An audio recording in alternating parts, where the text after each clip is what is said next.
Hello viewers, welcome to CEC lectures. Myself Dr. Preeti Jakhwani. I am from Department of Computer Science, Aribhat College, University of Delhi. So as you all are aware that we have started a new series which is HTML, and we have seen some of the basics of hypertext and some hypertext markup language and how it is different from programming language. So in a nutshell, or let's have a recap in a short while. We have seen our first program which is showed on the screen, and this is having some tags which is, or you can say, some markup, and we can have, we have seen some text which is placed inside this these tags. So here we have the first tag which was doc type HTML. Then there is an HTML opening, and at the end we have HTML closing. Then we have head opening and head closing.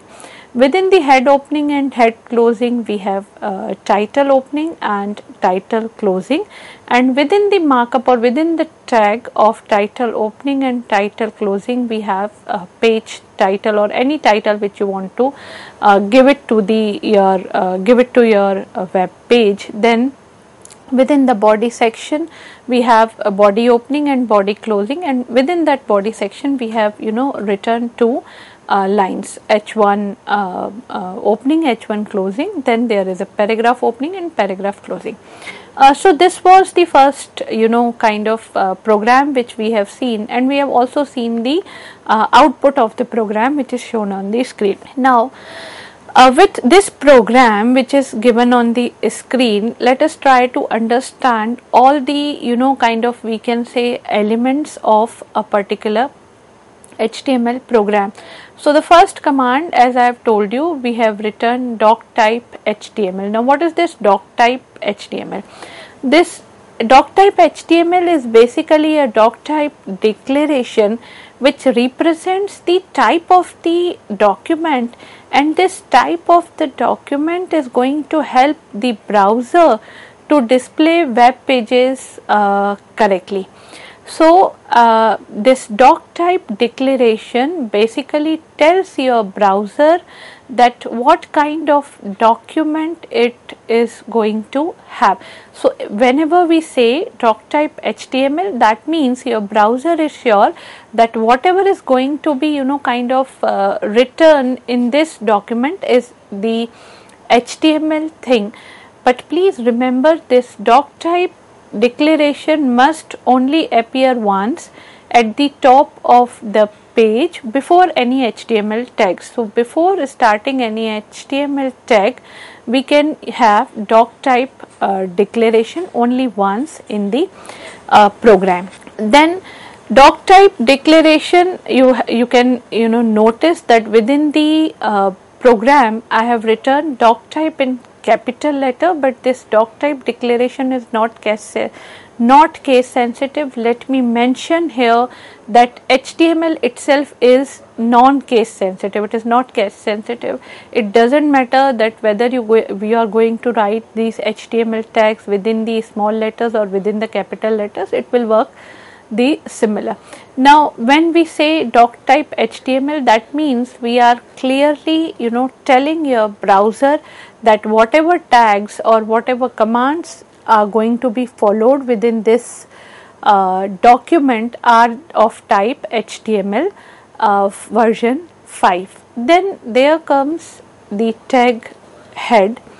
Inside the head tag there is one tag which is always included, which is the title tag, but there can be others which are also very important, and as and when we progress through the course I'll be telling you about the importance of other tags which should be given, or which should be inserted inside the head tag. So title is one of them. This is where we insert the name of the page, and it will appear at the top of browser window. In the at the top of the browser window there is a blue bar, and there the title is going to be displayed. But apart from title, we have one more kind of some more tags, which is the group of meta text. So meta text is basically where the information about the document is stored. What kind of information we are going to store about the document, what character encoding it is, whether it is taking ASCII encoding, whether it is taking universal UTF-8 format or any other encoding. What is the name of the page, who is the author of the page, any other kind of keywords related to the page, which will help the search engine to place that particular document in a particular category. So keywords to be searched for, author name, then character encoding, all these informations about the document are stored inside the meta section. Now let's see how this meta section goes like. So we have seen we have displayed only head section. So there is head opening, and at the end there is head closing. And the head opening, we have title opening and title closing. My first web page is the title which we have given to this web page. Now in the meta tag we have some different, so meta here is a tag and we have different attributes. So the first attribute is char set, which is character set, and within double inverted commas, so char set equals to double inverted commas UTF-8. Then we have meta name is equals to description, and the content will be, this field is going to contain any information about your page which will help the kind of search engines to search for this particular page. Then if you want to include the name of the author in the information, in the header information, you can say name is equals to author, content is equals to whatever the name of the author is. So here you can say piece of the information or name of the field is author, and the content is cornet shells. Here I have taken an example.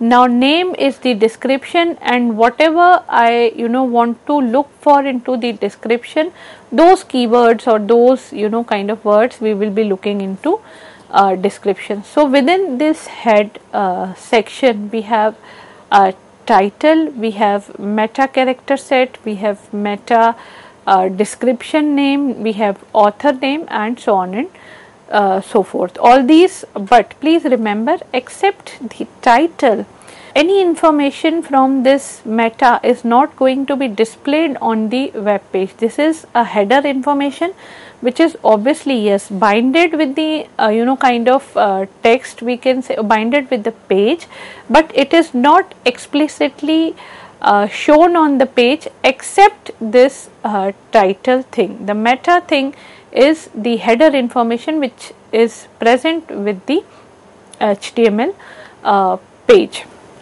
Now we have seen our first program that within the HTML there is a body section, and within the body section we have written some commands. The first command which we have written is h1, and the second command which we have written is paragraph, and we have written some text within these tags or within these commands, that is h1 and p.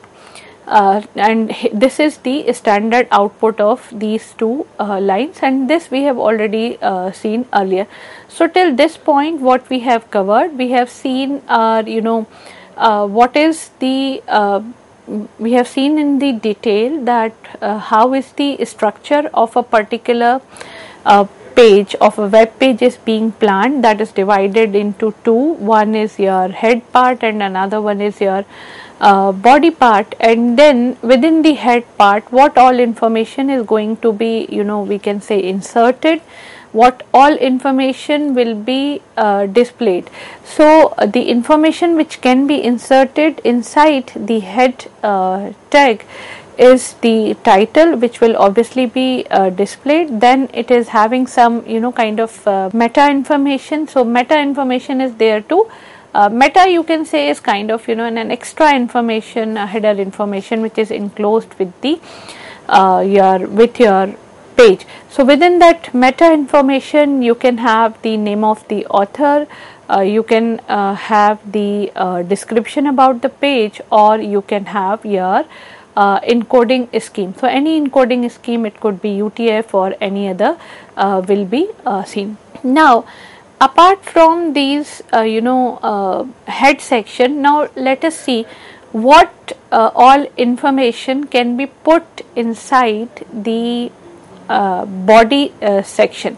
So within the body section we will be putting all the information which is related to the control of the text, or which is related to the beautification of the text. So the first tag or the first command which we are going to read is about headings, and we have seen one example of this.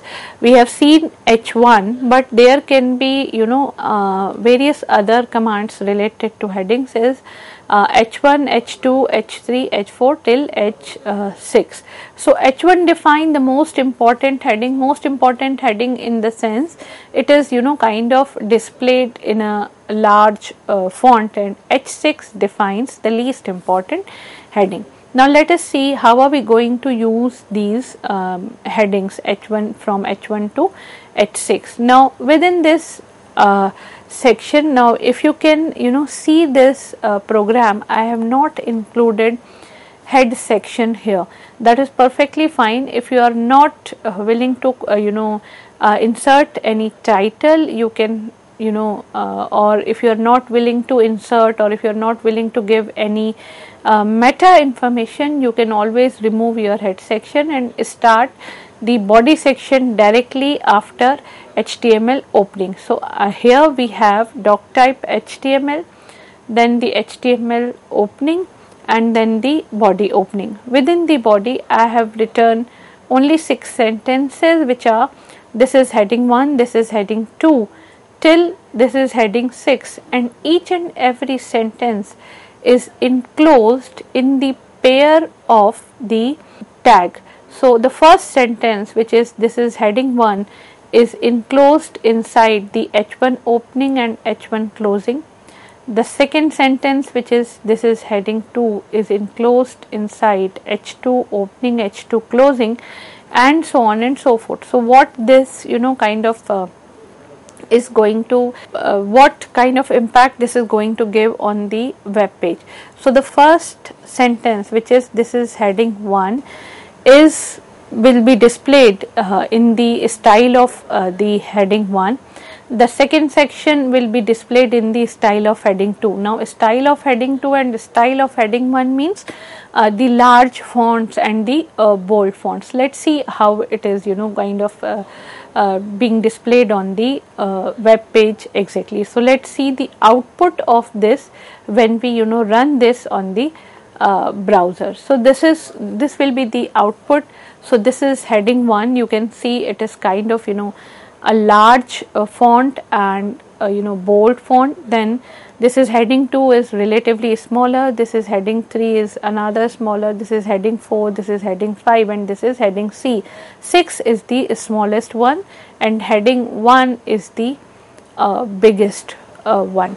So the first sentence is going to give you the idea about the heading 1, and the second sentence is going to give you idea about the heading 2, and so on and so forth. So the meta which we want to display as heading 1 will be enclosed inside the H1 opening and H1 closing.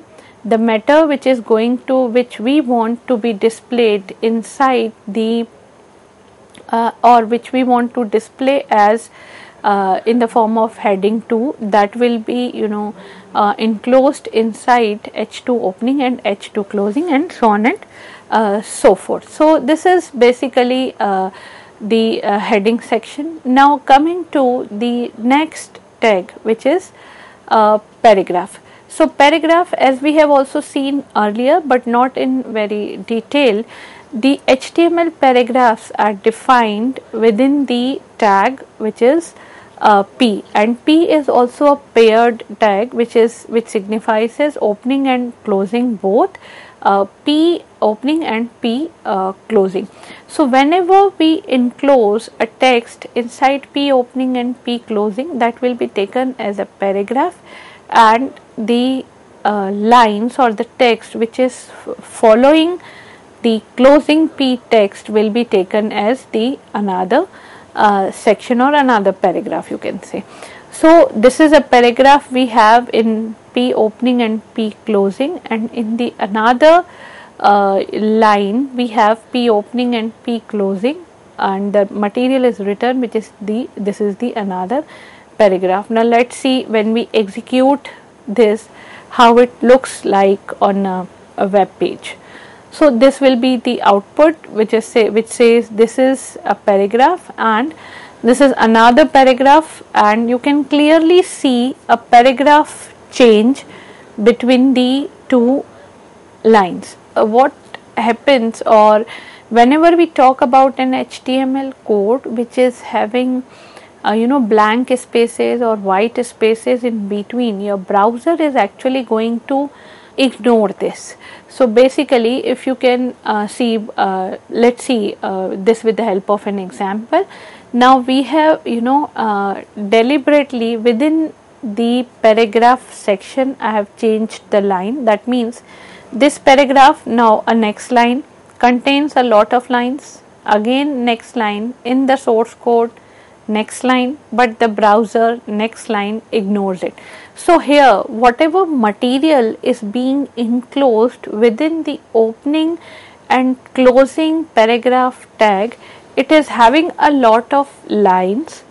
Then within the same program or within the same HTML file we have another paragraph opening and paragraph closing, that means another paragraph tag, and this paragraph the material written inside this paragraph is being given a lot of spaces deliberately. For example, you can notice multiple spaces between source and code, and multiple spaces between the and browser.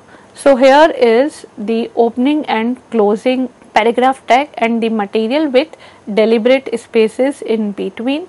Now the third paragraph tag is containing some lines, maybe kind of we can say multiple lines.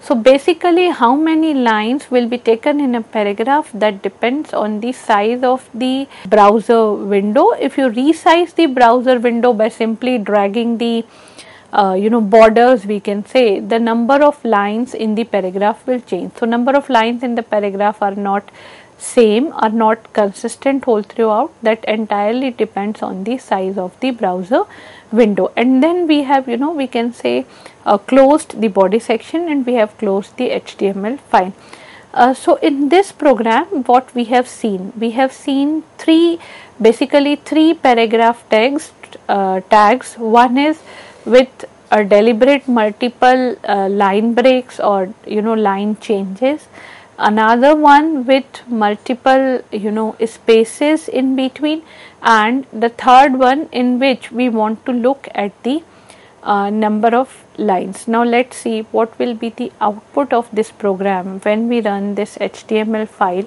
on the browser window. Now if you can see, so the first paragraph, this paragraph contains a lot of line in its source code, but the browser ignores it. This is going to be the output. That means browser has ignored all the kind of line breaks or all the multiple lines, because in source code you have seen that we have given multiple lines, but browser has not taken it. Then for the second paragraph, if you can remember, there were multiple spaces between source and code, also there were multiple spaces between the and browser, but here in the output it is not being displayed. Then there were some 4-5 lines of for the last paragraph, which shows this the number of lines in this paragraph depends on the state size of the browser window. So, in the maximum browser window, it is displaying that paragraph only in the 2 lines. So, what is kind of we can say infer from this, your browser is going to ignore all the blank spaces, all the white spaces, it will not take them into consideration. Similarly, your browser is also ignoring all the kind of line breaks in between, and the number of lines in a paragraph will depend on the size of the browser window. If the size of the browser window is more, the number of lines will be the less, and vice versa. So, the takeaway point from here is your browser is not going to take any we can say any element or any white spaces, any line breaks in between. Now, apart from this paragraph text which is there to create a new paragraph, we can for this paragraph we can place all our regular text inside this element. But if we want more of the beautification, for example, we need our text to have bold, we need our text to be kind of underlined, or we have our text to have any other different colors, or even if we need to have a text to not to ignore this blank spaces and your line breaks, we can have all of them in an HTML page. We will be looking all these elements into in our next upcoming lectures. What I am trying to say here is your HTML is a kind of very kind of flexible and versatile language, and if you want to change the design of the elements, for example, let's say my heading 1 is displaying the text into, let's say, black. It is displaying the text into the black color, and I want my heading 1 to display the text into the red color. So that means I want the design elements to be changed. That also can be done with the help of CSS, which is cascading style sheets. So what I am trying to say here is, with the help of cascading style sheets in place, we have a lot much flexibility incorporated into the HTML commands. So we have seen only headings till this point, and the paragraph other things we will be covering in our upcoming lectures. So in this lecture, what we have covered, we have seen what is the how is the structure of the page is being defined, what is the exact meaning of doc type declaration, where this doc type declaration will go, and then inside the head text, what head tags, what all can be placed, like meta and title, the significance of those. And within the body we have seen 2 types of elements. One is the heading element and another one is the paragraph element. So this is what we have seen till this point. More in upcoming lectures. Thank you for a patient hearing.